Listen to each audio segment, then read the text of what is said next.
ni ukuvuga ngo muri Kristo Yesu ibyo dukora tutarabitumwe na Kristo ni ukuvuga ngo bitari muri Kristo zose si byiza. Umurimo wose utari muri Kristo Yesu si mwiza. Ugufashe none ufashe isi none ariko si mwiza. Umurimo mwiza wose nuri muri Kristo Yesu. Cyo nshaka rero gutangariza abatwumva bavandimwe bene data, abakozi b'Imana, abasore cyane b'ubwoko bwacu, icyo dukora, icyo duharanira, icyo dushyiramo imbaraga, tukagiheza umwanya munini, tukagiheza ubwenge, tukagiheza imbaraga, tukagishoramo n'ubutunzi bwacu, kitari muri Kristo si umurimo mwiza. Nubwo none ni umurimo udutunga, nubwo none amakanisa abyemera, nubwo none isi ibyemera, ariko si umurimo mwiza. Umurimo mwiza ni uri muri Kristo. Umurimo mwiza wose w'umuntu waremwe n'Imana utariremewe, turi mu gusa n'abiremewe. Ibyo dufite byose turabitijwe n'iby'Imana. Wowe uri uw'Imana, n'ibyo utunze n'iby'Imana, n'impano n'izima, n'impano n'izima. Hariho abafite amatalenti yose n'ay'Imana, kandi Imana yeguhereye intego imwe kugira ngo ukore imirimo myiza. Iyo tala uzikoresha imirimo myiza, warangiza ukayidevya iyo tara ukayikoresha imirimo itari muri Kristo Yesu. Isoko yo kugira ngo ibintu byose bitungane bibe byiza ni Kristo. Kristo niwe soko y'imirimo myiza. Kristo niwe soko y'imbuto nziza. Kristo niwe giti gitera imbuto nziza. Iyo turi muri Kristo Yesu dukora imirimo myiza. Iyo tutari muri Kristo Yesu, iyo dukora yose si myiza. Niba umuntu atari muri Kristo agatunga, agafasha imfubyi, agatanga ibya 10 n'amatungo, akabeshaho urugo, ijya si imirimo myiza. Kwinjira muri Kristo ni ukwihana, ukabicyara mwigisha, ni ukwezwa, ni ugukira ibyaha, niko kuba umukristo. Iyo ugeze muri Kristo rero uhasanga imirimo myiza. Iyo niyo mirimo myiza. Imirimo myiza yose iyimbaza Imana. Iyo abantu bayibonye babona ukuboko kw'Imana, babona ubwiza bw'Imana, babona imbaraga z'Imana, bigatuma abantu bareka ubugome, bareka ibyo babakora kubera imirimo myiza, kubera imirimo yabo myiza uri mukora, bagahimbaza Imana. Niba icyo ukora kidashobora gukora ku mutima w'umuntu ngo akizwe, bivuga ko uwo si umurimo mwiza. Ariko hagati yose nikorerwa inyuma ya Kristo. Imirimo myiza yose iri muri Kristo Yesu. Natanga urugero kuko ndashaka cyane ko abantu babisingira mu buzima busanzwe. Ikintu cyose gifite aho gishakira. Ukuvuga ngo ushaka inyama araja muri bushe. Ushaka umugati araja muri supermarket cyangwa aje mu ruganda rw'ibigani. Nukuvuga ngo ikintu cyose ushaka kiba gifite aho gishakira. Imirimo myiza niba ari uyishaka. Abantu benshi bakenera imirimo myiza. Ushaka imirimo myiza yose ishakirwa muri Kristo. Ukeneye imirimo myiza yiwe wese nuko abanza kuja muri Kristo. Ariko ukora imirimo myiza atari muri Kristo, uwo muntu yose imirimo myiza yitwa ko ari myiza, ibibaye mibi. Ibibaye mibi. Wo fasha umuntu, aho turaza kwagaruka. Wo fasha umuntu, wo kwifasha. Icyo ukoze cyose ukazubona ko kiragufasha mu mubiri, ko kiragufasha mu ko kirashimwa n'abantu, ko kirashimwa n'abantu, ariko utagikuye muri Kristo, nukuvuga ngo icyo kintu wibye, icyo kintu si cyiza.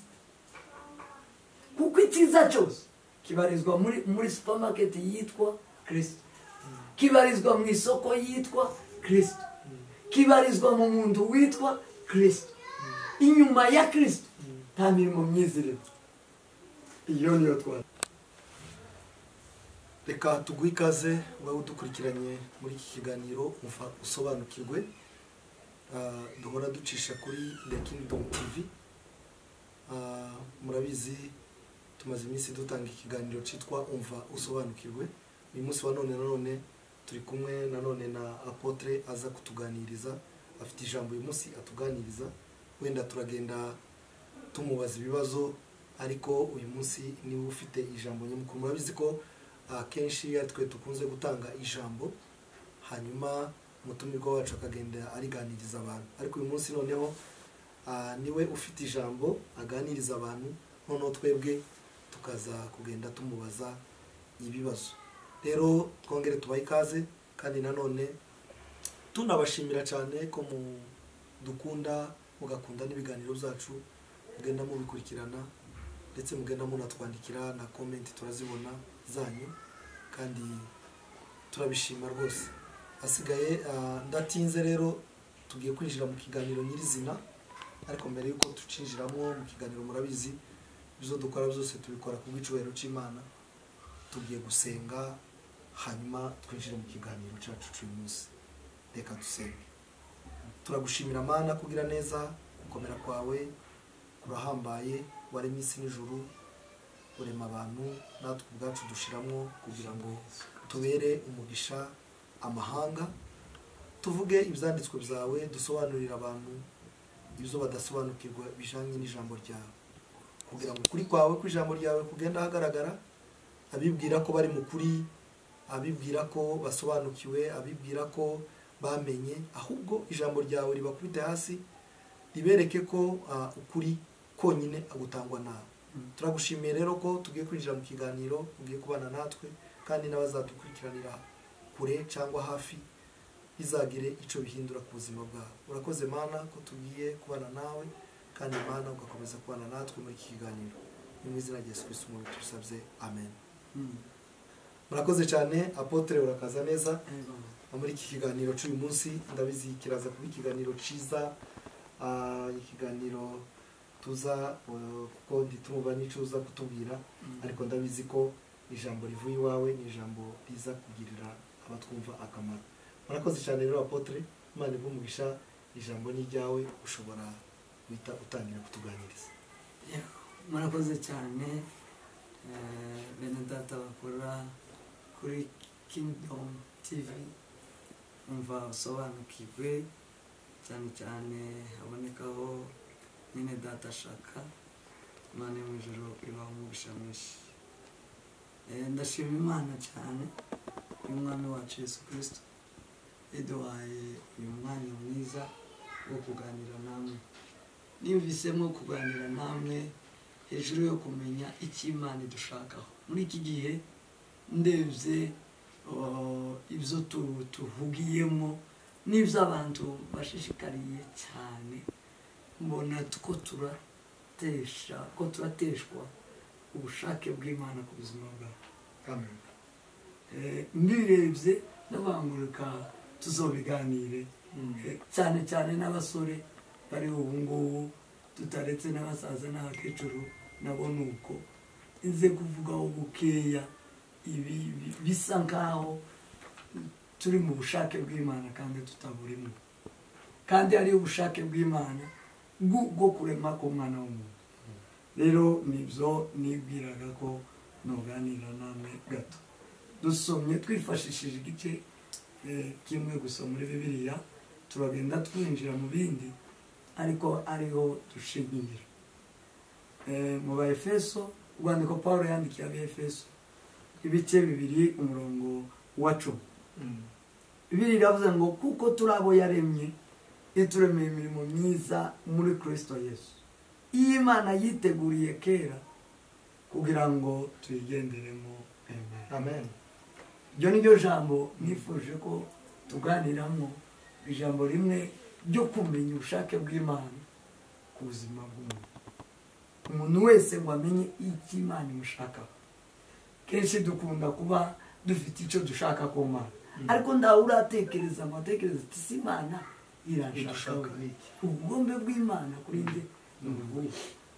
abantu bagakenera ibyinshi ku mana akumva ashaka imana akumva ashaka iby'imana ariko ntaramenya icyo imana imushaka kandi imana ntiyaremeye umuntu ubusa ntiyamuremeye amayitaji ye gusa imana yaremeye umuntu ifite icyo imushakaho nayo yaramwiremeye iyo dusoma muri Yobu igice cya 33:4 uravuga ngo umwuka w'Imana niwo wandemye guhumeka kwisumba zose niko kwambeshejeho donc umwuka w'Imana niwo uturemye kandi uturemera umugambi kandi icyo uwo mugambi waturemeye hano Pawulo arawusesurura aravuga aba ituremera imirimo myiza muri Kristo umwuka w'Imana niwo wandemye ni ukuvuga ngo umuntu wese ariho ayararemwe n'Imana kandi Imana imuremera umwuka imuremera imirimo myiza muri Kristo nicyo rero nicyo kiganiro nari nshaka ko tuganira sinzi kucumva murakoze cyane birumvikana tugiye kuganira ku mirimo myiza murabyumva ko ugiye kutuganiriza imirimo myiza yose myiza ikorerwa muri Kristo Yesu no kuvuga ngo imirimo yose yindi itari muri Kristo Yesu si imirimo myiza nubwo wenda twoyita ko ari myiza ariko uraza kutubwira uko ndiko nanisa numvishije ariko iyo mirimo myiza rero ni iyi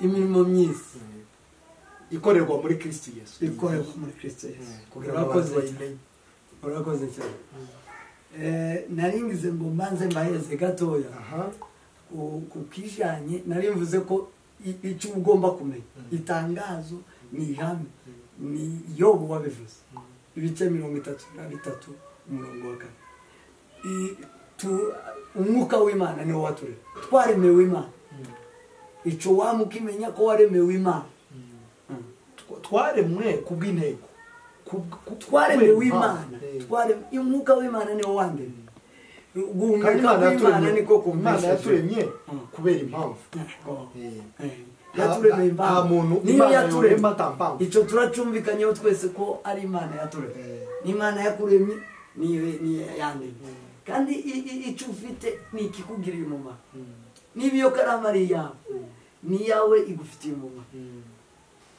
igufitiye umumaro rero njyewe itari yanjye tifitiye umumaro kubera ko atari yanjye iyawe igufitiye umumaro nawe rero uri uw'Imana kandi niba uri uw'Imana ugomba kumugirira umumaro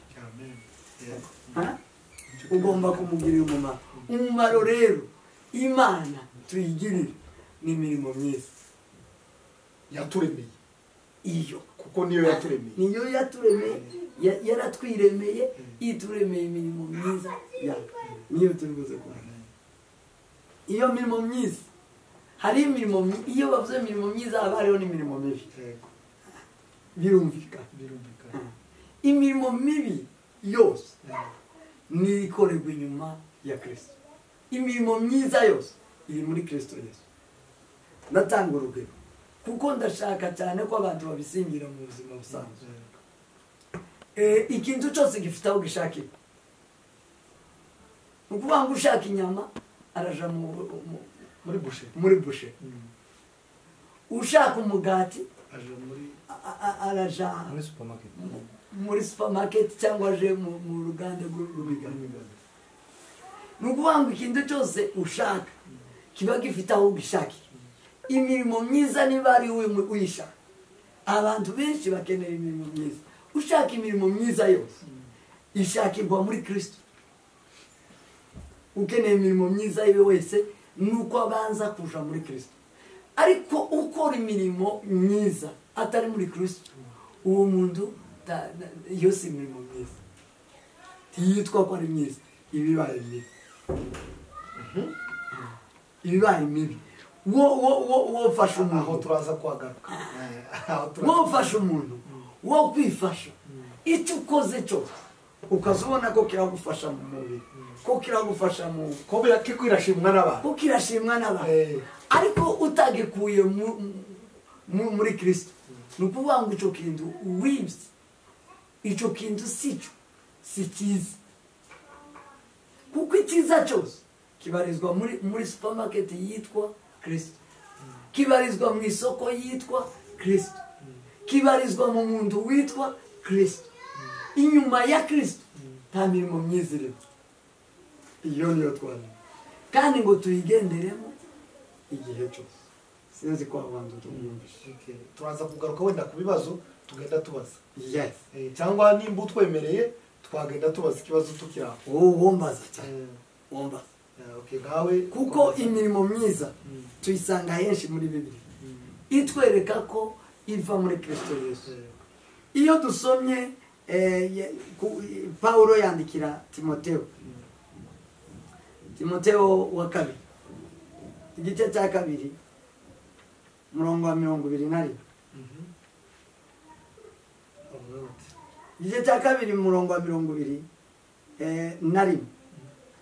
haravuga ngo nuko rero umuntu niyiyeza akitandukanya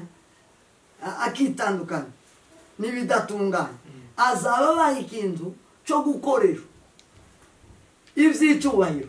Iyo deja ni imirimo iby'icyubahiro cyejejwe kigirira nyiraco umumaro, cyatunganyirijwe iki imirimo myiza yose. Ni ukuvuga ngo kugira ngo umuntu yinjire mu mirimo myiza, yinjire muri Kristo ahari imirimo myiza, nuko abanza kwitandukanya n'ibibi n'ibidatunganye. Nuko yitandukanya n'ibidatunganye agahindurwa igikoresho, agahindurwa umuntu ushobora gukora ibyejejwe bitunganye bigirira nyirabyo umumaro, bifite imirimo myiza. Yesu nawe arabivuga muri Matayo. Yesu arabyandika muri Matayo igice cya 5 umurongo wa 15. Iyo usomye 15 haravuga ngo ntawakongeza itabaza ngo aritwikiriza itonga, ahubwo barishira mu gitereko cyazo rikamurikira abari mu nzu bose. Aba ariko umuco wanyu wa muntu witandukanyije, aba ariko kwezwa kwe, aba ariko gutungana kwe kubonekera abantu bose, kubonekera imbere y'abantu, kugira ngo babone imirimo yanyu myiza, ngo bahere ko bahimbaze so wo mu ijuru. Ni ukuvuga ngo imirimo myiza iri muri Kristo ifite uburyo bubiri ituma abantu nuko ibonekera imbere y'abantu ari myiza itunganye, ibonekera imbere y'abantu, iboneka igaragara, ifite umuco. Iyo ikintu gifite umuco kiba gifite vision, kiba gifite mission, kiba gifite iyo kiva, kiba gifite n'iyo cyerekera, kiba gifite n'uburyo gikorera, kigaragara, kirikare. Iyo kigaragara rero imbere y'abantu bamenya ko iki kintu ari umurimo mwiza, kandi uwo murimo mwiza ukaba uhimbaza Imana. Kandi kugira ngo uwo murimo wawe uze kuba mwiza, kugira ngo ube umukozi mwiza, kugira ngo ube kuba umukozi w'agaciro utunganirijwe gukora iby'icyubahiro, ni ukubanza kuba warihana. Kwinjira muri Kristo ni ukwihana, ukabicyara mwigisha, ni ukwezwa, ni ugukira ibyaha, niko kuba umukristo. Iyo ugeze muri Kristo rero uhasanga imirimo myiza. Iyo niyo mirimo myiza. Imirimo myiza yose iyimbaza Imana. Iyo abantu bayibonye babona ukuboko kw'Imana, babona ubwiza bw'Imana, babona imbaraga z'Imana, bigatuma abantu bareka ubugome, bareka ibyo baba bakora kubera imirimo myiza, kubera imirimo yabo myiza uri mukoro, bagahimbaza Imana. Niba icyo ukora kidashobora gukora ku mutima w'umuntu ngo akizwe, bivuga ko uwo si umurimo mwiza. Ariko hagati aho umenye ko hari abantu kugira ngo bakizwe cyangwa kugira ngo babone imirimo myiza bisaba izindi imbaraga. Bisaba izindi imbaraga no gukizwa. Abapagani kugira ngo azemere ko wakoze ikintu ciza biva kure, biva kure, taho biva tibiva kure, kubera ko atabafite umwuka w'Imana. Ahangaho apote kubera ko atabafite umwuka w'Imana. Umwuka w'Imana utanga ibintu biri clair, bigaragara. ni indome zisomeka ni ibikorwa bigaragara biboneka mu Imana kandi igikorwa cyose kiboneka mu Imana niwe murimo mwiza. Tukira abapotre umenye ko umuntu ureba umurimo mwiza agahimbaza Imana uwo ndetse abari hejuru y'ukoze uwo murimo abafite ubukristo abari muri Kristo neza cyane gusumba wa wundi. Kera wabibushanyije no imirimo myiza Paulo yaravuze ngo mugire ingeso nziza hagati y'abapagani kugira ngo babone izo ngeso nziza bibatere gukizwa. Donc imirimo myiza nivuga butumwa nukubwiriza nugukiza abapagani nukuvuga ngo mission yacu icyo Imana yaturemeye tugomba kumenya tugatahura ni imirimo ikiza ni imirimo ibohora ni ikintu kiri buzana umuntu kuri Kristo ni ikintu kiri buzanira Imana iminyago turabo kuzanira Imana iminyago turabo guhimbaza Imana nukuvuga ngo nuhaguruka ugiye gukora umurimo uzomenye ngo ese uyu murimo ngiye gukora ni mwiza kuko umuntu wese areba icyiza akeneye icyiza icyiza nivugisha injira muri Kristo Yesu niwinjira muri Kristo Yesu icyo uzokora cyose kizaba cyiza numara kugikora ari cyiza kizanire Kristo abantu kizanira abantu kuri kuma gihimbaze gituma abantu bareka izina ry'Uwiteka rishikwe bituma abantu bareka ubugome bareka ibyaha ariko icyo ukora cyose kitozanira Imana kitokiza abantu kitobonekamo guhimbaza Imana ubose umurimo. Murakoze cyane tukiraho kugira ngo abantu wenda uraza kugenda usobanura neza imirimo myiza ikorerwa muri Kristo Yesu ariko ndashaka kugira ngo ubanze ubwire abantu cyangwa ubanze utubwire neza ukuntu umuntu w'umupagani ukoze umurimo witwa ko ari mwiza uvuga ko uwo murimo atari mwiza kandi ari mwiza kuko umupagani ashobora gufasha imfubyi agafasha umupfakazi akagirira neza umuntu agakura umuntu muri prison n'urugero agatanga ibye akamwigura uwo muntu nubwo adakijijwe urashaka kumbwira ko iyo mirimo akoze atari imirimo myiza? Yego ndashaka kumbwira ko iyo atari imirimo myiza. Bibiliya izitubwira muri Luka Yesu avuga ngo isoko nziza isoko imwe tiyovamo amazi meza n'akereka amazi mabi igiti kimwe cyiza ticokwera imbuto mbi imbuto ziribwa n'izitari ni ukuvuga ngo igiti kibi cyera imbuto mbi igiti cyiza cyera imbuto nziza isoko imwe niba ari mbi itanga amazi mabi niba ari nziza itanga amazi meza bivuga ngo umuntu isoko yo kugira ngo ibintu byose bitungane bibe byiza ni Kristo. Kristo niwe soko y'imirimo myiza. Kristo niwe soko y'imbuto nziza. Kristo niwe giti gitera imbuto nziza. Iyo turi muri Kristo Yesu dukora imirimo myiza. Iyo tutari muri Kristo Yesu iyo dukora yose si myiza. Niba umuntu atari muri Kristo agatunga agafasha imfubyi agatanga ibya 10 n'amaturo akabeshaho urugo ijya si imirimo myiza. aho ngaho ari kuri muri Kristo tukiraho ahubwo ni imirimo reka jemvu ahubwo ni imirimo myiza ariko gusa iyo mirimo timuhesha kwinjira mu bwami bw'Imana. Ariko nose umuntu ufashije umuntu wumve gukuntu wawe bihakana kuri bijanye na imirimo none se umuntu nimba nimushoje umupagani ngahura n'umupagani ndashoje akangaburira uwo muntu akagaburira zovuga ko atagiriye neza nzovuga ko atagize imirimo myiza. Iyo si imirimo myiza yagize yakugaburiye ariko nda mirimo myiza afite yagize imirimo myiza ariko ahubwo iyo mirimo gusa timuhesha kuko n'umupagani timuhesha gusa kwinjira mu bwami bw'Imana. Icyo twaremewe titwaremewe twaremwe tuvanyijwe mu murimo tuvanijwe mu ijuru Bibiliya iravuga ngo iyo usoma Abaefeso kandi tumyesubira gusoma mu Baefeso reka mbagusomere kugira ngo tuze kwinjira neza nshaka gutangariza abantu igice cya mbere umurongo wa gatatu no wa kane Paulo aravuga ngo Imana y'umwami wacu Yesu Kristo ariyo na se ishimwe kuko yaduhereye muri Kristo imigisha yose yo mu y'umwuka yose yo mu mwuka wo mu ijuru y'umwuka yo mu ijuru ngo kuko yadutoranirije muri we isi itararemwa kugira ngo tubabera tutariho umugayo imbere yawe Imana yadutoranirije kera isi itararemwa kera isi itararemwa twari muri Kristo twari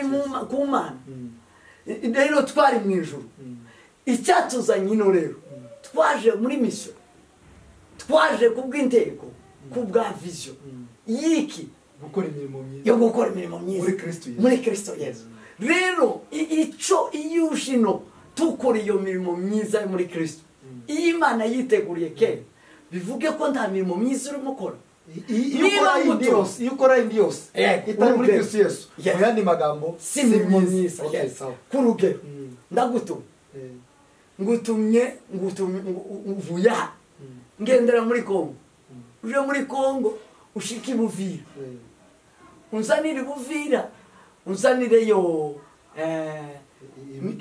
imikeke gende kuri Tanganyika unzanire imikeke numara ugende kuri Buvira ushike Buvira unzanire ikikindi Buvira unzanire ibitoro niki Buvira kindi cyaboneka kibazo ni byinshi unzanire ikindi igishwa uzanire ibishwa nuzanire ibishwa ugashika nzokubwira ko igishwaga ni cyiza ni umutsima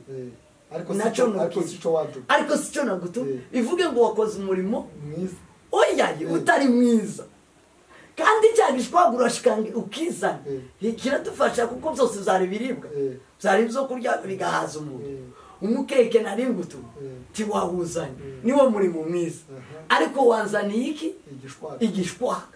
igishwaga rero tuwakoze umurimo mwiza ego umurimo mwiza umurimo mwiza biriya bintu ariko nazanye ikindi kintu cizapo yes none cyo kigomba gutesha agaciro yego kuko sico watumwe nakoze nukuvuga ngo muri Kristo Yesu ibyo dukora tutarabitumwe na Kristo no kuvuga ngo bitari muri Kristo zose si byiza umurimo wose utari muri Kristo Yesu si mwiza ugufashe none ufashe isi none ariko si mwiza umurimo mwiza wose nuri muri Kristo Yesu cyo nshaka rero gutangariza abatwumva bavandimwe bene data abakozi b'Imana abasore cyane b'ubwoko bwacu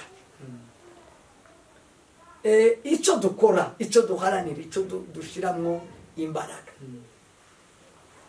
tukagiheza umwanya munini tukagiheza ubwenge tukagiheza imbaraga tukagishoramo n'ubutunzi bwacu kitari muri Kristo si umurimo mwiza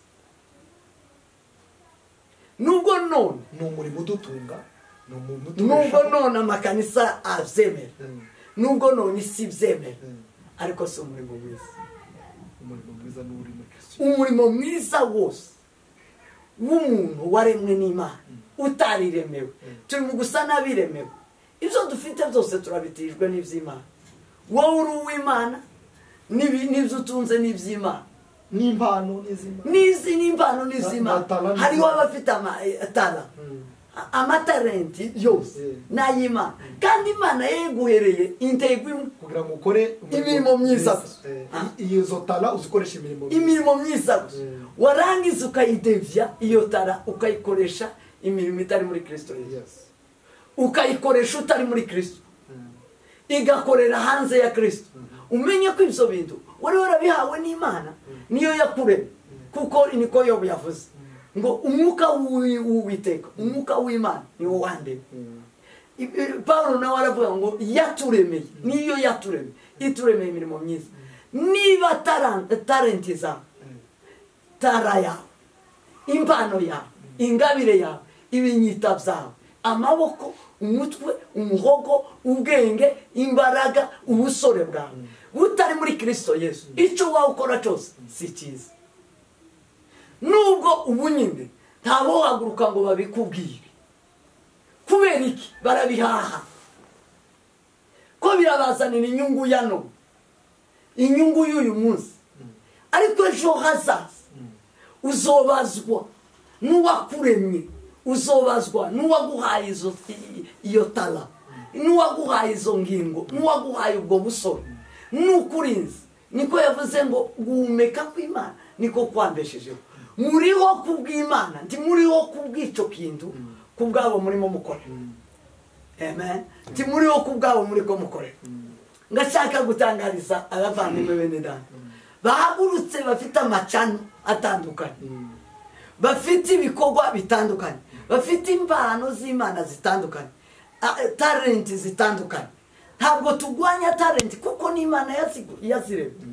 Icyo Imana yagushizemo cyose ni ubutunzi bwawe, ni n'ubutunzi bwayo, ni ukugira ngo buhimbaze Imana.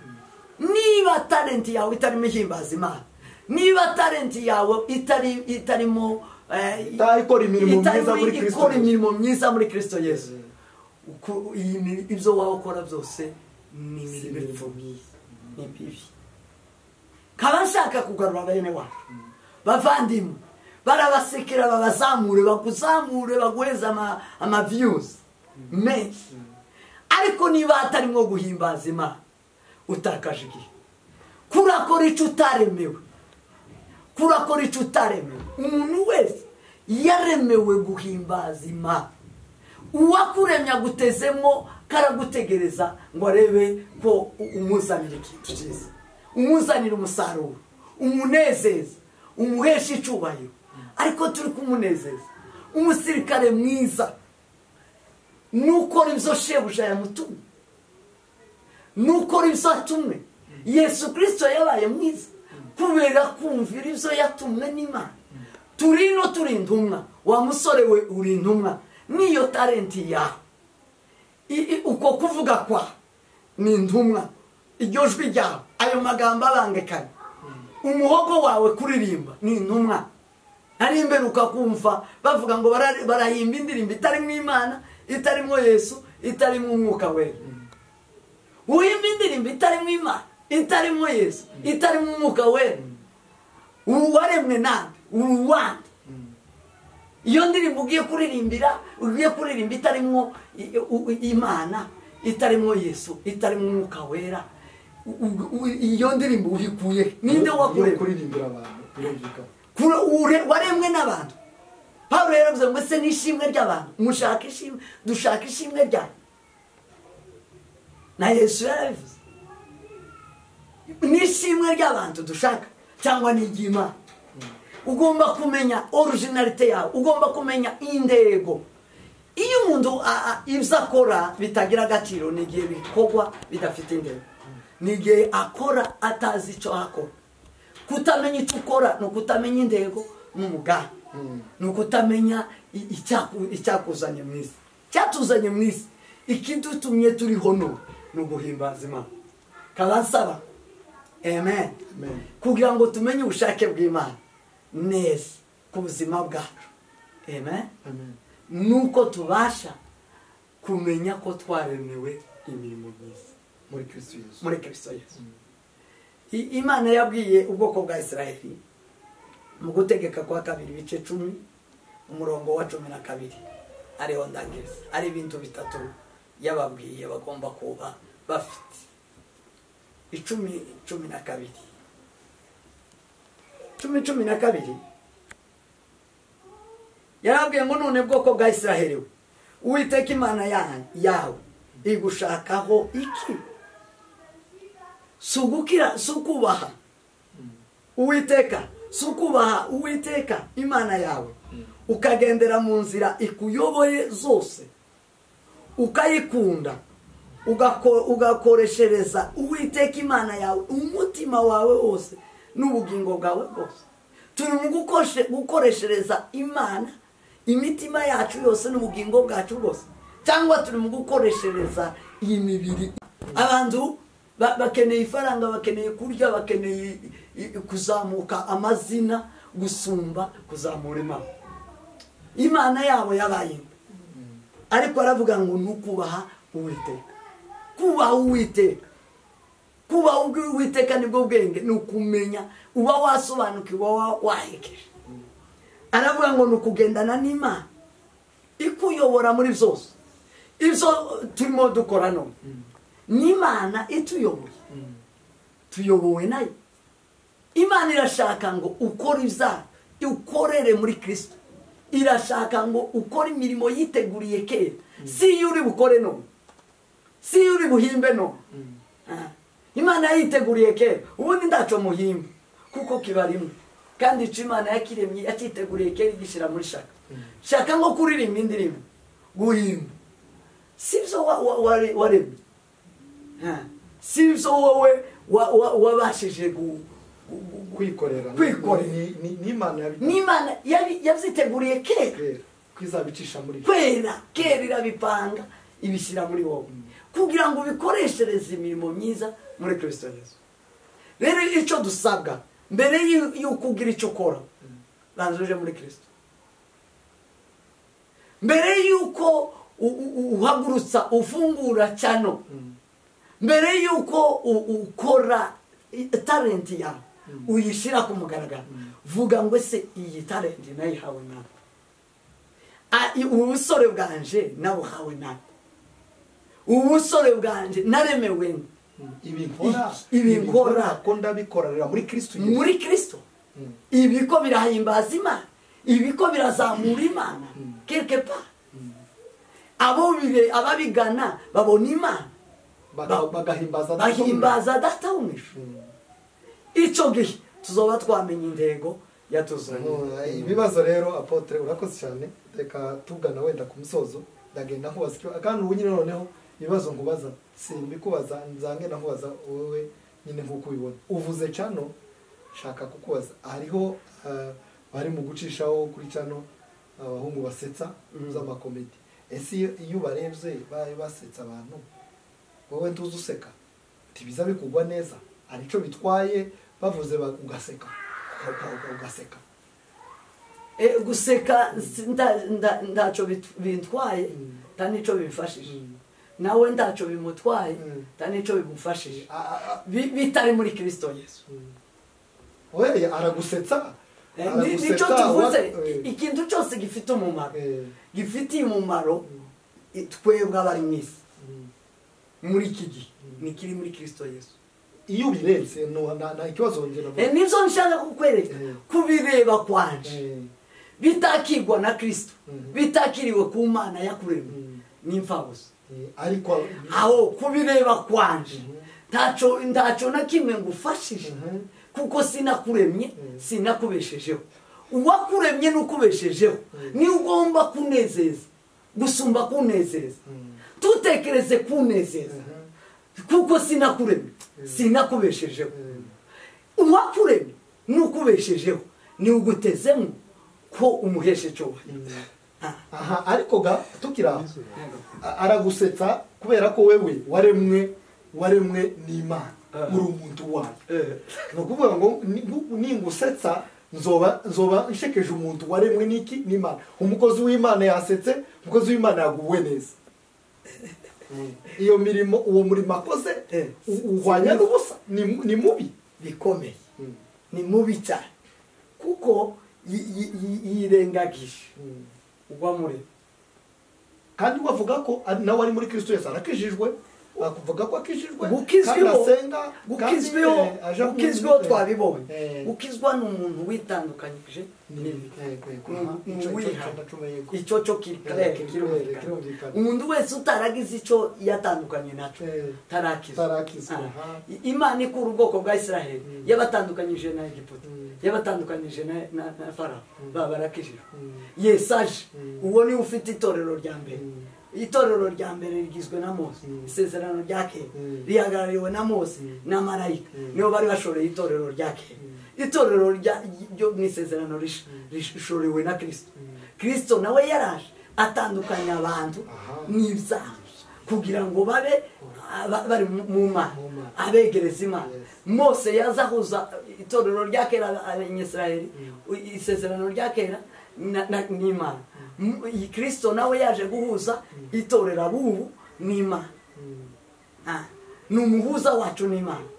Mose nawe yari umuhuza w'abanyisirayeli n'Imana.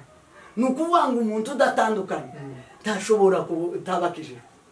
Uri muri Kristo uvuga ko ari muri Kristo azaba yaratandukanyijwe n'ibidatunganye. None se nyine bano bahungu basetsa niba yaratandukanyijwe n'Imana, niba yaratandukanywe n'ibyaha akaba ari muri Kristo akagusetsa, ikintu cya mbere areba igihesha Imana icyubahiro, apana ikimbesha icyubahiro. Icyo areba ni igishimisha Imana, ntareba icyo ikinshimisha. Uwa mbere agomba gushimisha ni iyamurema, nimubeshejeho kandi niyo Mana, kandi umuntu abimenya iyo ari muri Kristo. Sawa, wavuze ati icyo umuntu akora ari muri Kristo Yesu kigomba kukireba kigahimbaza data wo mu ijuru. Kandi urabizi ko Imana mu ijuru, urabyumva apotre, ihagarariwe n'abantu bayo. Ihagarariwe n'abantu bayo. Wasetse Imana se watera komedi Imana se igaseka ubu hayibona. Abo ureba ni abantu baremwe nayo. Niba utari kubona Imana ndayuze kuko uzi Imana wese arayibona. Niho Yesu yavuze ngo abiwe arabazi nabo baramuzi, bazi ijwi rye nawe arabazi. Ni ukuvuga ngo umuntu wa mbere umuntu iyo akijijwe uwahesha icyubahiro ni Imana, n'uwo yemeye, n'uwo yakiriye, n'uwo mucunguye, n'uwo mukuye mu rupfu akamushyira mu bwiza, niwe ahimbaza. Ariko niba ari ishimwe ry'abantu ashaka, usomye Yohana, asoma Yohana ibice 5, Yohana ibice 5 umurongo wa 10 wa 40, wumve ko Yesu yababwiye. Ntabwo dushaka gusetsa abantu, dushaka kunezeza abantu, dushaka kunezeza Imana. Nicyo twaremewe Imana, ntitwaremewe gushimisha abantu. Umurongo wa 40 uravuga ngo nyamara mwanze kuza aho ndi ngo muhabwe ubugingo. Sinshaka ishimwe ry'abantu, ahubwo mwebwe ndabazi yuko mudakunda Imana mu mitima yanyu. Nibabanze bakunda Imana hanyuma babone gusetsa abantu. Yego, babanze bakunda Imana. Nibakunda Imana barakundisha Imana, barahesha Imana icyubahiro mu bantu. Icyakora cyose Bibiliya niko ivuga Zaburi ya mbere iravuga ngo niba twibwira amategeko y'Imana ngo manywa na nijoro, ngo tuzabana n'igiti cyatewe hafi y'umugezi cyera imbuto igihe cyane, ngo icyo tuzokora cyose kizatubera cyiza.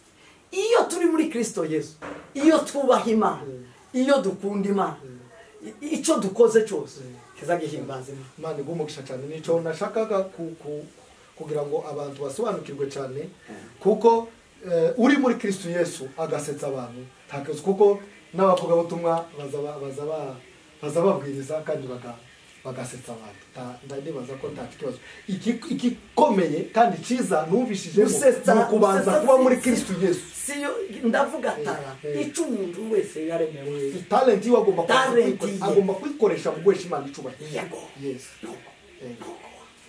niyo mirimo myiza. Ikindi rero wavuze ngo umuntu wese iyo dusoma Mika, kasome kanoka Mika ibice 6 umurongo 8,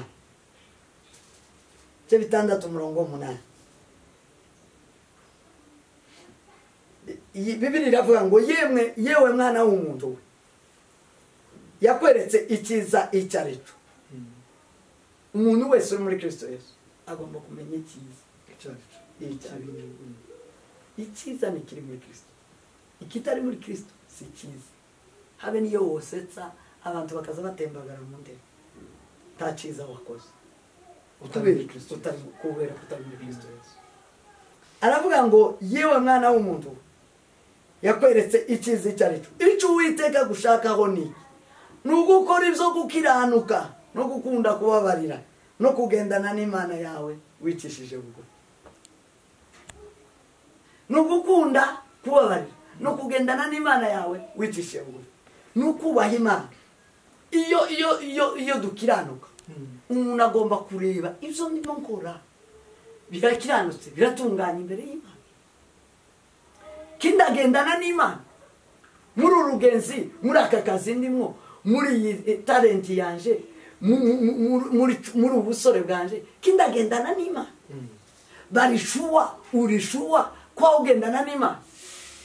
Niba ugendana n'Imana, iyo mirimo yawe icyo ukora cyose ni cyiza, kubera ko Yesu yaje kuduhuza n'Imana, yaje kudushitsa mu Mana, kugira ngo icyo dukora cyose kibe cyiza, tube tugize imirimo myiza.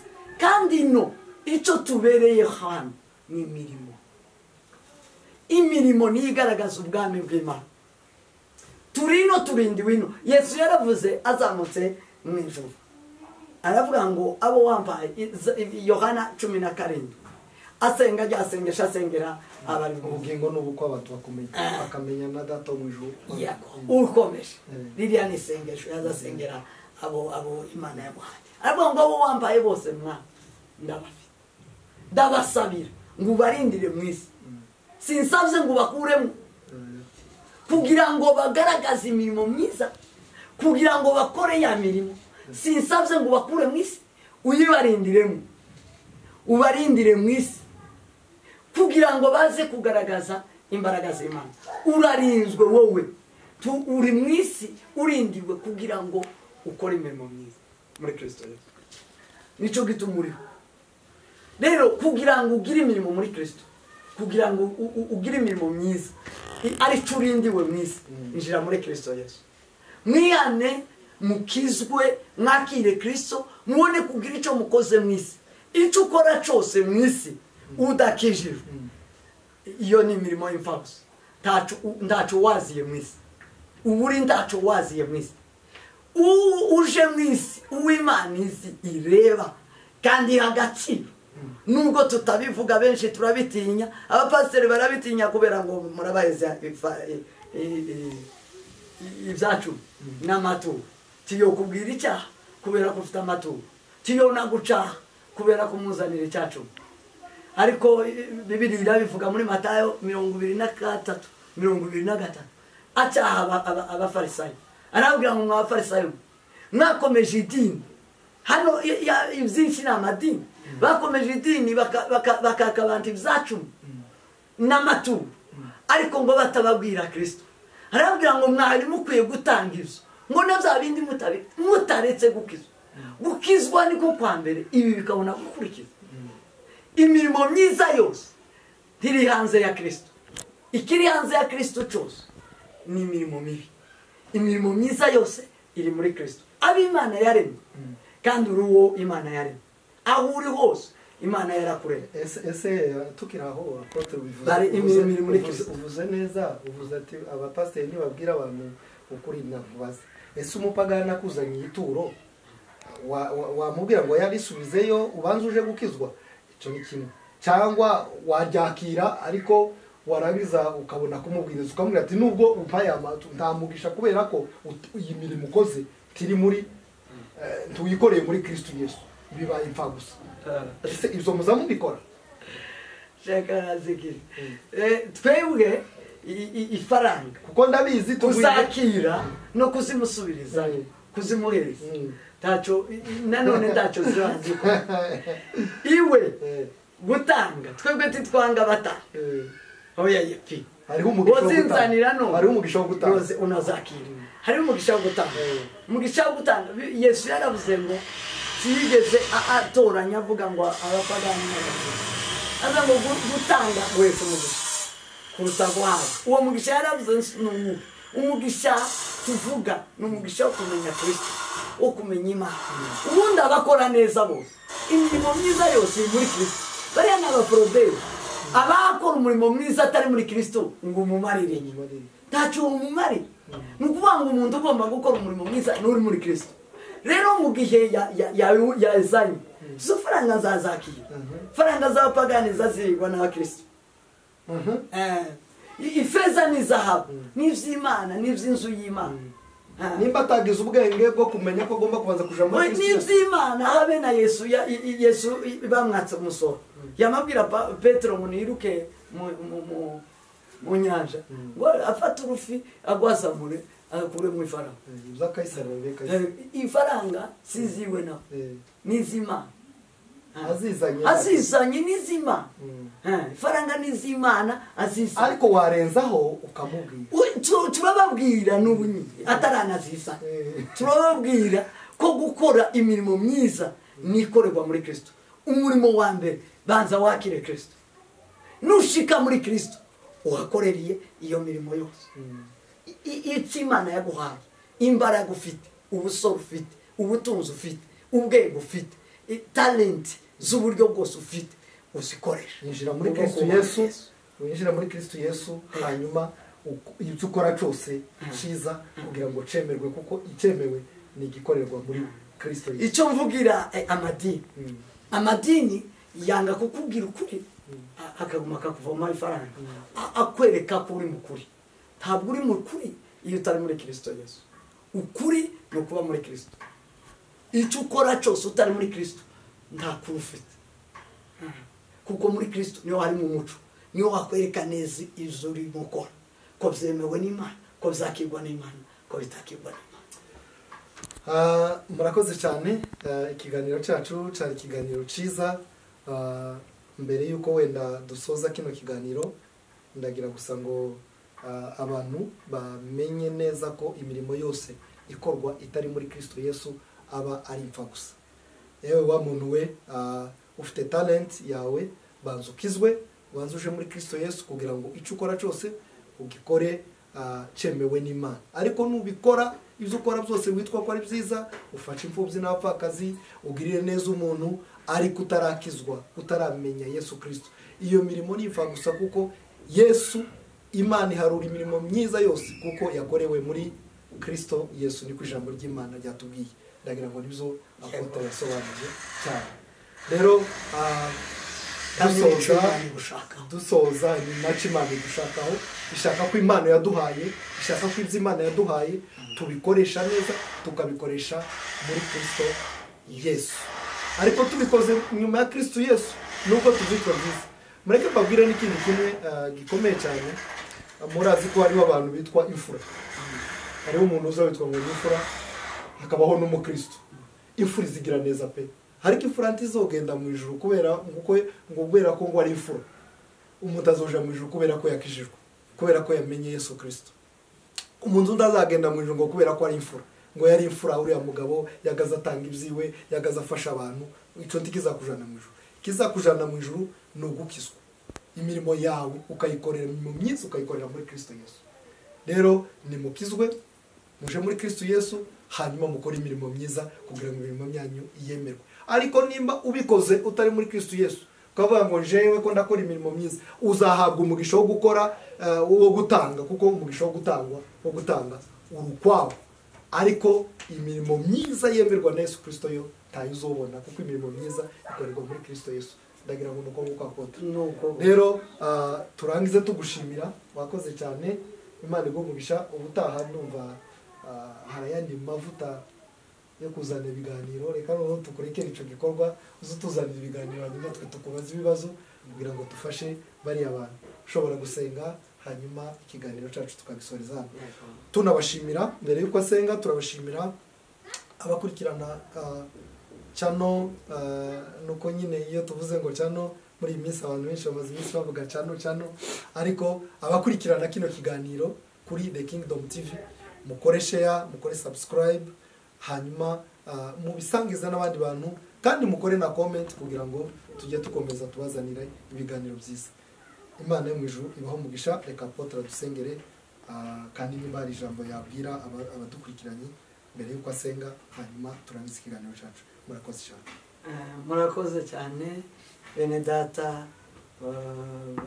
badukurikiranira kuri The Kingdom TV. Ndabashimiye rwose. Ikiganiro nuko tubasha sobanukirwe n'ibirimo bikorwa. Icyo nari ngendereye kubwira umuntu ngo amenye ubushake bw'Imana, amenye ko yaremwe n'Imana. Iyo niyo cyambere, kandi Imana yamuremeye imirimo myiza. Iyo mirimo myiza ndahandi iboneka ni muri Kristo Yesu. Kwinjira muri Kristo Yesu ni ubuntu, ni ugukizwa, ni ukwatura, ni kwitandukanya n'ibidatungana, ukabona gukora umurimo mwiza wa Kristo. Rero ndabashimiye abatwumva hirya no hino. Ntabwo twanga amatalenti y'abantu, nuko Imana yabaremye. Dushigikira icyo Imana yaremye cyose, kuko gifite intego yo guhesha Imana icyubahiro. Icyo tureba cyambere ni Imana duhesha icyubahiro. First ni Imana. Bibiliya iravuga ngo mubanze mushake ubwami bw'Imana no gukiranuka kwayo, ibindi byose tuzozongera.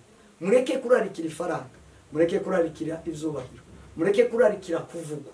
Mubanze mushake ubwami bw'Imana no gukiranuka, ibindi byose muzabyongererwa. Bavandimwe bene data, ukuri kurakiza, ukuri kurakiza. Ibinyoma birabundikira, ni kirabo, ni kizokwica ejo, ni kizakurangiza. Ariko ndakubwira ukuri ubashe kugusobanukirwa. Abaririmba indirimbo, abafite imihogo, nimwinjire muri Kristo, muhimbaza Imana, muzoboneramo ibyo mushaka byose. Abafite amatalenti atandukanye, nimwinjire muri Kristo, muzabonamo ibyo mushaka byose. Number 1 ni Kristo, niwe wa mbere. Yesu niwe wa mbere, Imana niyo ya mbere. Imana ibahe umugisha, Imana ibagire neza, murusheho gukiranuka no kumenya Imana muri ibi bihe bigoye biyobeje benshi. Abantu bagushigikira uri mu mafuti, batabasha kukubwira neza iby'ukuri kandi batagusobanurira ibyanditswe neza. Soma usobanurirwe, nibyo byiza bizaguhesha gutunga. Imana ibahe umugisha. Yesu Kristo w'i Nazareti, ndagushimiye Mwami, ndaguhimbaje muri ibi bihe. Twemerere Yesu Kristo tubashe kumva no kumvira no gusobanukirwa. Abantu bamenye ubushake bwawe, bamenye ko ari wowe wabaremye. Abantu benshi basigaye bagenda badatekereza ko yaremwe n'Imana, agasa n'utararemwe, agasa n'abatakikiremwa. Ubundi kandi Mwami Data akavuga nk'utafite icyo nda kimwitangira, agakora byinshi adafite ikimutangira, kudafite uwamuremye, kudafite umubeshejeho. Ariko Yesu, twatahuye mu ijambo ryawe ko twaremwe nawe kandi tubeshejweho nawe. Kubw'izo Yesu Kristo turemerwa imirimo myiza muri Kristo yo guhimbaza Imana, ngo abantu nibayibona nishigwa imbere y'abantu, abantu bahimbaza Imana, nishigwa ku isi, Imana ihimbazwe, Imana ishigwe hejuru.